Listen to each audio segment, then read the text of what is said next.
everybody, it's Paige, and today's video is going to be my first impressions review on the new Tati Beauty Blendiful. I did pick up two sets, one for me to test out in today's video and then one for a giveaway. I will get into all the details on how to enter a little bit later on, but I am so excited to be filming this. Today is Monday, January 13th. I'm going to try to edit and upload this tonight as well so you guys can see this as soon as possible. It is still in stock on her website as I'm filming this, and so is the Textured Neutrals Volume 1. So I will have these products linked down below. I'm so excited about this. When I heard she was releasing a second product, I freaked out. I love the Tati Beauty Textured Neutrals Volume 1. This palette is stunning. I highly recommend it. I did a review initially. I will link that down below as well, but this palette is just so freaking beautiful, so I'm excited. I already posted a video today actually, so I'm thinking this will be a double upload day. I will link that video down below. I did a huge Bath & Body Works haul and I'm actually donating all of it, so that was a really fun video to film, so I highly recommend you guys go check that out as well. But I'm gonna stop rambling. We're gonna go ahead and get into it. I'm a little bit nervous, not gonna lie. So anyway, if you are new to my channel, don't forget to subscribe and give this video a thumbs up if you enjoy, and let's go ahead and get started. It's currently 6 o'clock at night, which is why it's so dark behind me. Normally my background's a little bit more like bright and like fun, but I'm working with what I got. So here is the Tati Beauty Blendiful. It comes in this really cute packaging. I did purchase these on launch day. They are $18 per set. Each set comes with two Blendiful sponge puff things. I honestly don't know what to call it. One Blendiful and one baby Blendiful is what comes inside. So we're gonna go ahead and open this up. I haven't even like felt them or anything. All right. Oh! Here's the baby Blendiful. This is so freaking cute. This is honestly smaller than I thought it was going to be. She must have some really small hands. So there's the baby Blendiful, and then we have the regular Blendiful right here. Look at that. Oh, it's so soft. Oh, I'm holding it upside down, I guess. I love that it has the little ribbon to stick your fingers behind. I am really excited. I've never used a puff or anything like this to apply my makeup before, so that's why I'm a little bit nervous. I have no idea how this is going to work out, but I guess we're gonna find out together. She mentioned in her video that she feels like professional tools get overlooked sometimes because the consumer doesn't know how to use them. I am not a makeup artist. I am not a professional, so I would agree that this is true. I've seen like Laura Mercier has similar puffs, and I have one, but I've never used it because I don't know how to use it. So let's see, there are some cleaning instructions on the back. Machine wash and dry in a Delicate's laundry bag, or gently hand wash in warm soapy water. Rinse thoroughly and blot dry. Do not bleach, do not dry clean. 100% polyester polyurethane. Oh, I'm getting a FaceTime from Jarvis. I have no idea what the last thing I said was. I got distracted by a FaceTime call. But anyway, I also want to mention that the Blendiful is cruelty-free and vegan as well. Feeling them, they definitely feel different. This little guy has like a little, I feel like there's an extra stiff layer in there, but they feel the same on the outside. Like the actual material on the outside is the same. Love, this is so on brand for Tati. I think these are so freaking cute, and I'm really excited to try them out. So I already have some primer on. I used the Juno & Co. Moonshine Miracle Cream. This is my favorite primer of all time.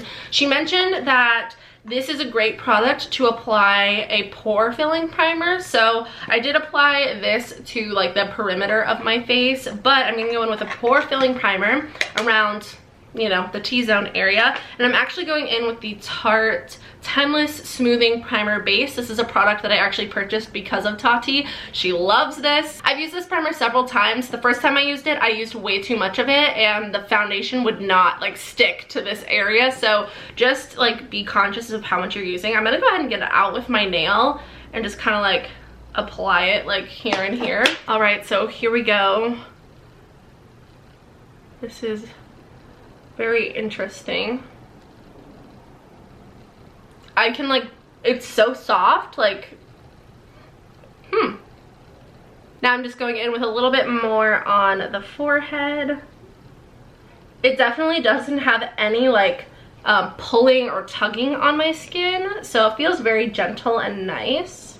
And this is what the Blendiful looks like after blending the primer in with the tip. You can like not even tell that there's any product on there. So now when I feel my skin, it feels so so good. Like I don't feel any residual product sitting on top, which is a good sign. So now we're gonna go in with foundation. I have the Believe Beauty foundation. This is my favorite foundation of all time. It's $5 from Dollar General. I highly recommend it. I usually use about 2 to 3 pumps of this, I would say. So and I typically use a Real Techniques Miracle Complexion Sponge. This is one that I cut for a TikTok hacks video, which that's a whole other story. I'll link that down below as well if you haven't seen that yet. But I have the palette with the foundation right here. I guess I'm just gonna go in with this corner over here, maybe.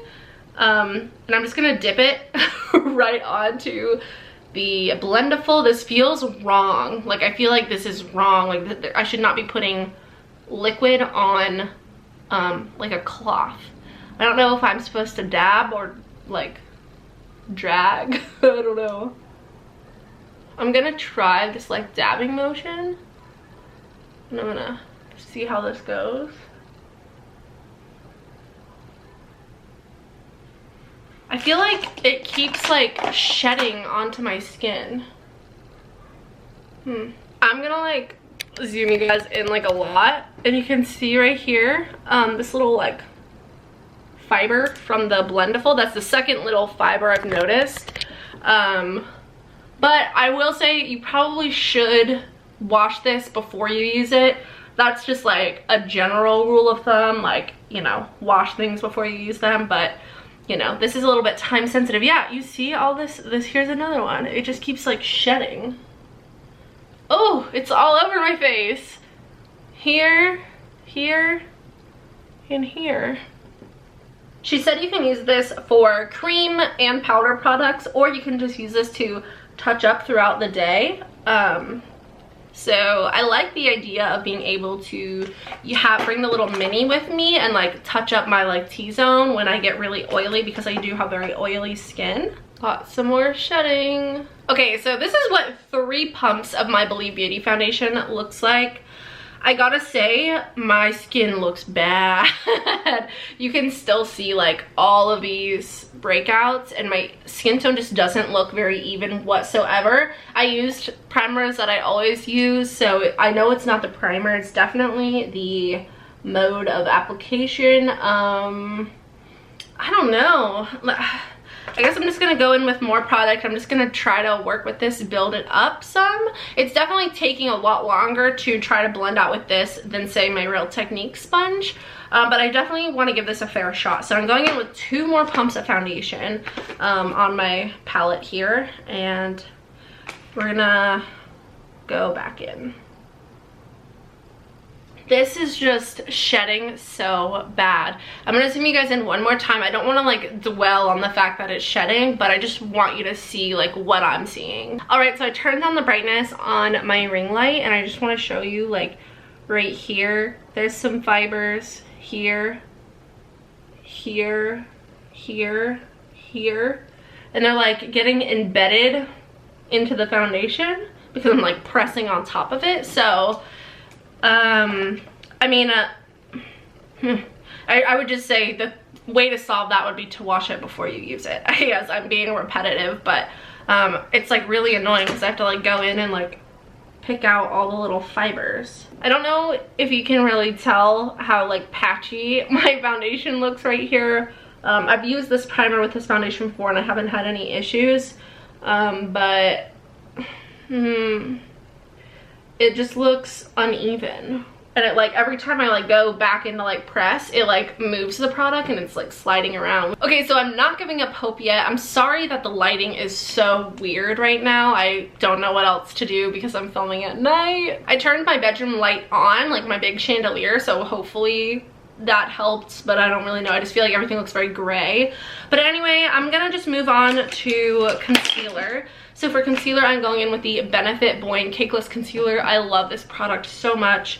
I'm gonna go in with the shade 4. I'm just gonna use the same corner for the concealer, I guess. I feel like, whoa, that made the concealer go a lot farther than just my sponge. But I feel like the little fibers on here are a little bit too long because it has such a texture that it leaves like little marks on my face, if that makes sense. And then for the under eye area, I'm actually going to bend this in half and use the pointier side to get right up close to that under eye area and blend out this concealer. Ugh, another fiber. Okay, this is like getting ridiculous, the fibers from here. Honestly, I feel like it made my cakeless concealer look a little cakey because it looks so dry. I feel like the moisture from the sponge really like helps lay out the cream products. So overall, I'm deciding that I like my sponge over this, just because of the way it actually applies the product. So now we're gonna actually go into a little bit of cream contour. I'm really nervous about this one, but I saw Tati demo this in her video and I was like, oh, that looks beautiful. So I have the Huda Beauty Tantour Contour and Bronzer Cream in the shade Light. I've only used this like 2 other times. But this is what the shade Light looks like. It looks extremely dark, but I'm just gonna dip right into this with the sponge. So I'm gonna kind of use one of the fatter corners, like the thicker corners, and bend it in half, and then I'm just gonna dip right on into here, and then here we go.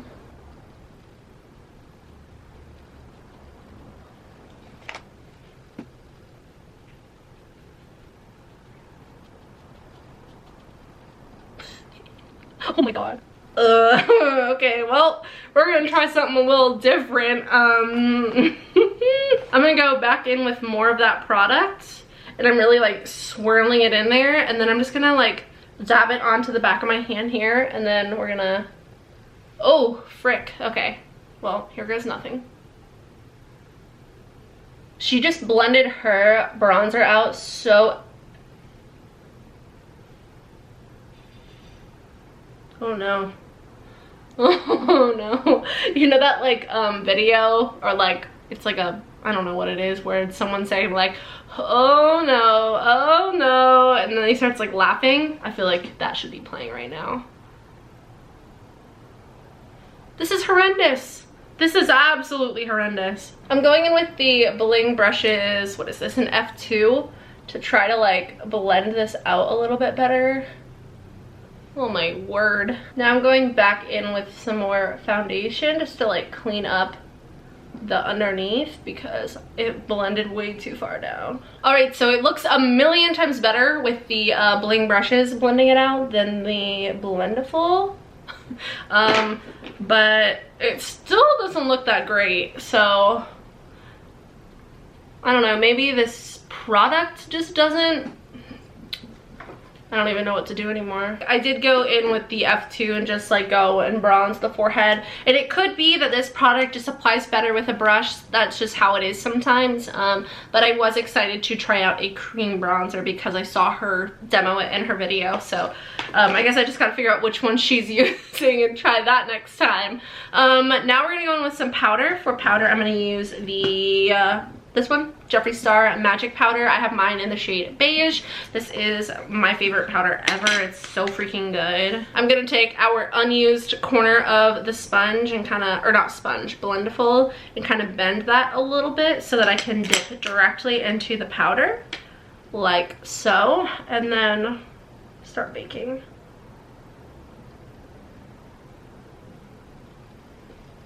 Ooh.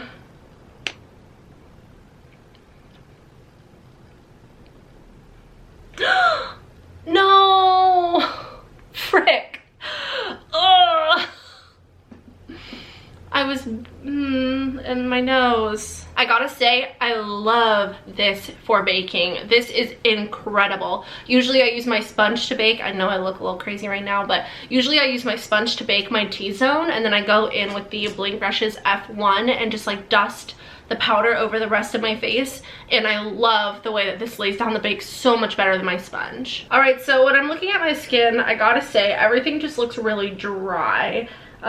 Usually these are my go-to everyday products aside from the cream bronzer, and usually my face doesn't look this dry, so I am gonna go ahead and use some setting spray. I'm gonna go in with this Glow Recipe Watermelon Glow Mist. And I'm just gonna kind of moisten up my face a little bit. I am gonna go ahead and go in with a different bronzer, a blush, and a highlight, but I'm just gonna use my Benefit Cheek Leader Bronze Squad palette and my bling brushes. I'm not sure if this is necessarily meant for powder, blush, bronzer, and highlight. She didn't mention it in her video specifically, so I'm not gonna try to make that work. But I'm out of room anyway. Like, I feel like 3 is the maximum amount of products you can get from this. So I'm just gonna go ahead and go in with some Hoola for my bronzer, a mixture of Coralista and Gold Rush for my blush, and then some Cookie as my highlighter. Again, my face feels so dry, and I know before anybody like yells at me for using too much powder, that is how much powder I typically use every single time I do my makeup. I usually actually use more, but I was already feeling a little dry, so I kind of like held back on the powder a bit. But my face feels so much more dry than normal. Like, it's never felt this dry with these products before. So I'm actually gonna go in one more time with some more setting spray. I might use a different one. I'm gonna use the Jeffree Star and Morphe, this one, the Starberry one, because this one's super like luminous and dewy. All of the like little like wrinkles in my face are so exaggerated. Like this one line right here, I'm sure you can see it on camera, that is so exaggerated. Same with my under eye area. I feel so bad because I'm like saying all these negative things about this product, but I just feel like it's not working out for me, right? I may be using it completely wrong. There's a very good chance of that, but I feel like I don't know, I feel like it should be decently easy to use since this is marketed to the like consumer and not like professional makeup artists. So I'm gonna go ahead and just do some eyeshadow. I'm going to use the Textured Neutrals palette. Not sure what I'm gonna go for yet. I kind of want to play with Story, maybe these colors here. I don't know, we'll see. Or maybe Poet, I don't know, maybe both. I do want to try one thing though. I'm gonna take the mini because we haven't used this one yet, and I want to try to dip it into my MAC paint pot in the shade Painterly and see if this like applies the primer well. I love that. This is like the perfect little shape if you like bend it like this way on one of the larger sides of the heart. This is the perfect shape to like fit right in the, like the crease of your nose and eyebrow, like right in that inner corner. And then I just kind of like dab it and kind of bring it outwards. Alright, so I just finished the eyes. My eyelash glue is still drying. I'm wearing D-Style lashes in the style Camella. You can use code PAIGE for 20% off. You can also use code PAIGE for 10% off of bling brushes. Both of them will be linked down below. So will all the products that I mentioned today. For the eyes, I went in with the shade Story, the matte shade Story. Then I went in with Matte Poet. Then I went in with Glitter Story right here, and then I went in with Metallic Aura, which is this one here as like my brow bone and inner corner highlight. I love the way that this look turned out. I love this palette so much. It's so good. Like I said, both of the Tati beauty products are in stock as of me filming this, so this is something that I highly recommend and can stand by. I love it. It's amazing. It's totally worth the money. So high quality. You can see that after some good use, the packaging doesn't look as beautiful as it once did, but it's still such an amazing palette, and I would recommend this 10 out of 10 times. It's freaking incredible. The glitters do have a little bit of fallout, but you can just dust those away with a powder brush and they're gone forever. So the Blendiful, let's talk. Overall, I feel like I have some really big ups and downs about the product. Like I'm very split over my opinion. So I will say very innovative, very unique. Love the concept. I think it's such a cool product. Very on theme for Tati. Tati is known for having perfect makeup. Like, I love her. I love Tati so much. I love her videos. After using this for the first time, I've definitely learned a lot of things about this product. I don't foresee this replacing my Real Techniques Miracle Complexion Sponge for my foundation, concealer, anything like that. I'm definitely going to be sticking to that sponge. I will continue to try this out. I'm not like, you know, saying, oh, it failed. Like, I'm not saying that. I'm just saying right now I don't foresee this replacing my sponge. For baking, however, I think this is an amazing product. You do have to be careful though, since you are using multiple products on one sponge, that you don't like contaminate other areas like I did with the bronzer on the nose when I was trying to bake. So after I wash this, I'm probably going to dedicate this to a baking sponge, like powdering puff. I feel like that's where I'm gonna get the most use out of it personally. I don't really use a lot of cream cheek products. I don't use cream blush, cream bronzer, cream highlighter too often. So I think for baking this is perfect. I'm really excited to continue using this for that. Also, the mini I think is perfect for the MAC paint pots. It fits right in the eye so well, and it gives you such a smooth canvas. A lot of times I'll use a brush or my finger, and it kind of like skips sometimes because it's not a super like liquidy formula, so it kind of skips and gets uneven sometimes. This blends it out perfectly, no issue whatsoever. So I highly recommend using this if you use the MAC paint pots. Overall, I think the products are really nice. If I have any advice for you, it would be wash your Blendifuls before you use them, because as we saw, it shed quite a bit, and that didn't even cross my mind. So I'll definitely be washing this, and I will update you guys if for whatever reason it continues to shed. Now my mom is vacuuming. Perfect. Alright, sorry about that. It was actually a sander and the vacuum. So anyway, overall, I think this is a nice product. I think it's fun, it's interesting, it's innovative. I'm excited to continue using it, testing it out. I feel like there's still a lot to learn about the products, but overall, I feel like it's worth a shot. I feel like this could really change some people's makeup routines. So overall, I'm happy about it. I'm going to be continuing to use both of the products. I love you guys so much. I hope you guys enjoyed today's video. If you did, please don't forget to subscribe and give this video a thumbs up. I will have all the rules on how to enter the giveaway in the description box. I love you guys so much. I hope you all have a wonderful day, and I will see you in the next one. Bye!